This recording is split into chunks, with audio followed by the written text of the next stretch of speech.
Chụp đi xuống bông mai bông bông ở kia này là kia bạc cá chê khơi này hàng một này kia mi hái cái gì chấm nọ rồi dân đọt thông tề lệ mùi dân khơi tha cái miền lan chê chán lệ sum lệ dân ho này chặt chặt nụ khoảng đá để cho nên tin này cái mình nên chê tin nào cho ngày nữa thế cái chia cá gì này tham on tạ chia để chầu để từ tài bạc đầm nà cá thay này aiยังเคยท่าอากาศยานคาในก่อนแต่บางดำนาการเตรียมเกเมียนไปจีปรดมาหมกตีจัดตีช่างหมกตุสนาเจชรานกะก็ได้รวมเมียนแต่งในยามผ่องได้หลายทางนี้ในยามนั่งหมดชับยกในแต่ตะเพียบคลาในเรียนหอนี้จุนปงมาบางป้อบางตุสนาต่างออกนี้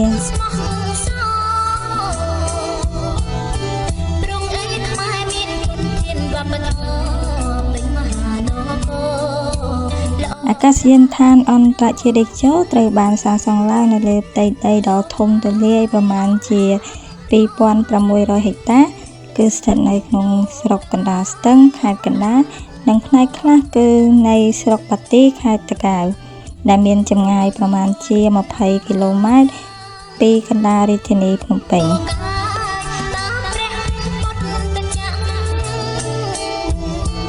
ประเรียนจุดห้องนี้คือบานประกาศบางดำนาการในថ្ងៃទី9 ខែកញ្ញាឆ្នាំ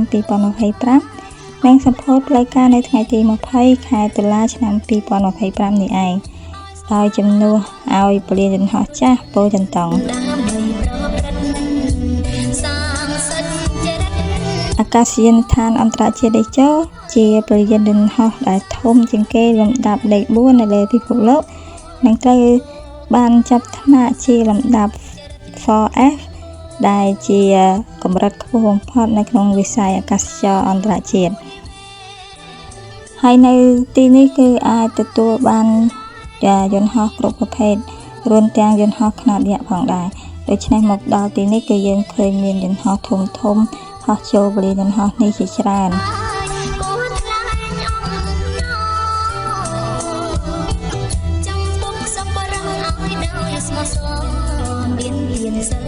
ពេលដែលធ្វើដំណើរមកដល់ខាងក្នុងអគារឡើងទៅដល់ខាងលើយើងនឹងឃើញព្រះពុទ្ធបដិមាដ៏ធំមួយនៅចំកណ្ដាលបរិវេណខាងក្នុងកន្លែងច្រកចេញចូលរបស់ត្រាលិខិតឆ្លងដែនហើយឃើញមានមនុស្សម្នាជាច្រើនព្រះពុទ្ធបដិមានេះគឺសាងឡើងអំពីស្ពាន់មានកម្ពស់ប្រមាណជាង9 ម៉ែត្រនិងទម្ងន់9 តោនពណ៌មាសភ្លឺចិញ្ចាចទ្រង់គង់នៅព្រះភ្នែននៅលើផ្កាឈូកក្នុងកាយវិការវេទកមុទ្រៈតំណាងឲ្យការបង្រៀនពិចារណាជជែកវែកញែកឬពិភាក្សាឬសម្ដែងធម្មចក្រចំណែកភ្នួងព្រះកេសាខាងលើយើងឃើញមានរាងដូចជាអណ្ដាតភ្លើងគឺជាភ្លើងនៃព្រះធម៌ដោយយើងឃើញថារចនាបថដែលមើលនៅលើភ្នួងព្រះកេសានេះគឺបង្ហាញឡើងនៅក្នុងសិល្បៈខ្មែរតាំងពីសម័យបាយ័នមកម្ល៉េះគឺនៅក្នុងសតវត្សទី13នៃគ្រិស្តសករាជដែលយើងឃើញថាមានបង្ហាញឡើងនិងមានការពេញនិយមនៅសម័យកណ្ដាលចំពោះកាយវិការវេទកមុទ្រៈគឺជាកាយវិការមួយដែលបង្ហាញឡើងចំពោះព្រះពុទ្ធបដិមានៅក្នុងសិល្បៈខ្មែរតាំងពីសតវត្សទី6នៃគ្រិស្តសករាជមកម្ល៉េះគឺនៅក្នុងរចនាបថភ្នំតាហើយចំពោះកាយវិការនេះធ្លាប់បានប្រើប្រាស់ជានិមិត្តសញ្ញាសម្រាប់យោគីនៅក្នុងព្រហ្មញ្ញសាសនាផងដែរ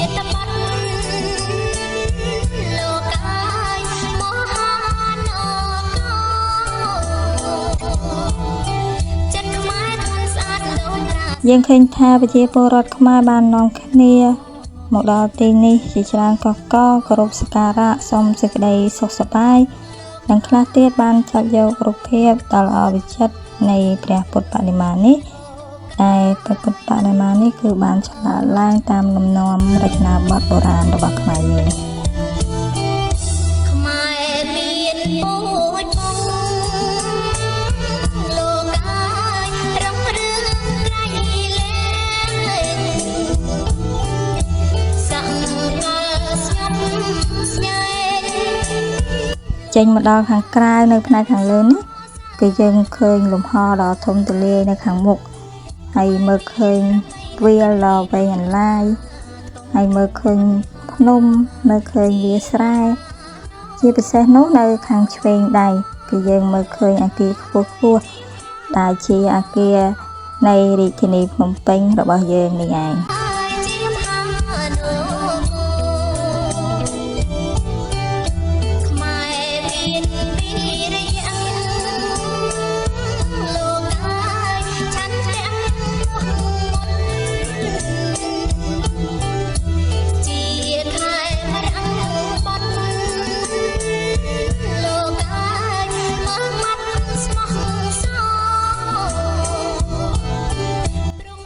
ជាពិសេសនៅខាងក្នុងនៃពលានហោះនេះគឺយើងឃើញដំបូលគឺរៀបចំជាស្រទាប់គឺជាស្រទាប់នៃផ្ការំដួលដែលតំណាងឲ្យផ្កាជាតិរបស់យើង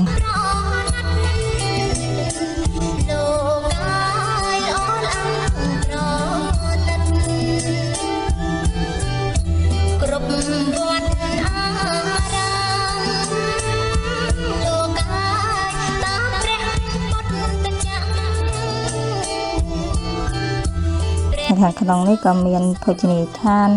ហាងកាហ្វេនិងកន្លែងលក់នំចំណីគឺយើងអាចទិញញ៉ាំបាននៅខាងក្នុងនេះ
បន្ទាប់ពីបានទស្សនានៃទិដ្ឋភាពខាងក្នុងនៃអគាររបស់ព្រាយន្តហោះហើយឥឡូវនាងខ្ញុំធ្វើដំណើរចេញមកក្រៅវិញម្ដងគឺនាំពុកម៉ែបងប្អូនទៅទស្សនាទិដ្ឋភាពដ៏ស្រស់ស្អាតនៅខាងក្រៅដែលគេមានរៀបចំជាសួនច្បារផ្សេងមានរៀបចំជាប្រាសាទនិងវិចិត្រសាលព្រះវិស្ណុឧទ្យានវប្បធម៌តេជោប៉ុន្តែមិនទាន់បានរៀបចំរួចរាល់នៅឡើយទេ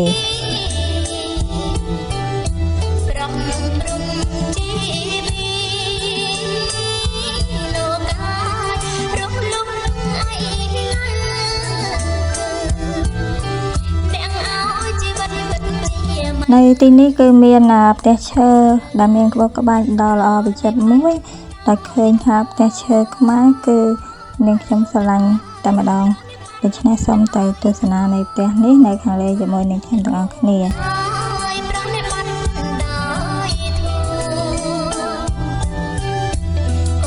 នៅខាងលើនេះគឺមានការរៀបចំឡើងស្អាតហើយមានការដាក់តាំងបង្ហាញនិងដាក់លក់នៃវត្ថុអនុស្សាវរីយ៍ផ្សេងថែមទៀតផងជាពិសេសគឺមានការបង្ហាញនៅគម្រោងសំណង់និងឧទ្យានផ្សេងបើសិនជាបានរៀបចំរួចរាល់នោះវាក៏ជាទិដ្ឋភាពដ៏ស្រស់ស្អាតមួយនិងអាចមានកន្លែងថតរូបស្អាតៗជាមិនខានទេ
មើលពីលើផ្ទះនេះគឺយើងឃើញចំណតឡានក្រុងនៅខាងមុខនេះ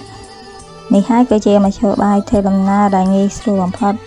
ព្រោះប្រសិនពុកម៉ែបងប្អូនចង់មកទស្សនានៅអាកាសយានដ្ឋានថ្មីនេះគឺអាចធ្វើដំណើរដោយយន្តក្រុងសាធារណៈចេញពីរាជធានីភ្នំពេញមកកាន់អាកាសយានដ្ឋាននេះបានហើយភ្ញៀវទេសចរជាតិនិងអន្តរជាតិចុះពីលើយន្តហោះក៏អាចធ្វើដំណើរតាមរថយន្តក្រុងនេះចូលទៅក្នុងក្រុងវិញផងដែរ